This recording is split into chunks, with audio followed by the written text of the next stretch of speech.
80% bank परीक्षा देणाऱ्या विद्यार्थ्यांची एक छोटीशी चूक, त्यांची वर्षभराची मेहनत वाया जाऊ शकते. ट्रस्ट मी, ही चूक 80% स्टुडंट्स नकळत करतात.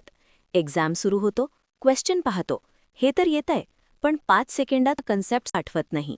याच वेळी MCQ पाहिल्यावर वाटतं, हा क्वेश्चन मी केला आहे, पण आन्सर टिप ऑफ द टंगवरच राहतो, कन्फ्युजन वाढतो आणि शेवटी रॉंग ऑप्शन टेक होतो.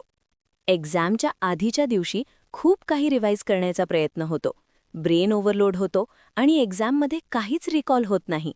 यासाठी तयारी करताना फक्त वाचणं पुरेसं नसतं. रिव्हिजन करताना कन्सेप्ट स्वतः लिहा. प्रत्येक कन्सेप्टवर एक बेसिक प्रश्न सॉल्व्ह करा. प्रॅक्टिस करताना ऑप्शन पाहण्याआधी उत्तर मनात आणण्याचा प्रयत्न करा. एक्झामच्या आधीच्या दिवशी नवीन काहीही करू नका, फक्त जे आधी येतं तेच रिवाईज करा. एक्झाममध्ये मार्क्स कमी येतात ते नॉलेजमुळे नाही, चुकीच्या रिव्हिजन अप्रोचमुळे. जर तुम्हाला कन्सेप्ट रिकॉल स्ट्रॉंग करायचं असेल, एक्झाम ओरिएंटेड प्रिपरेशन हवी असेल आणि पेपर कॉन्फिडन्सने द्यायचा असेल तर शुभम सर अकॅडमीला जॉईन करा.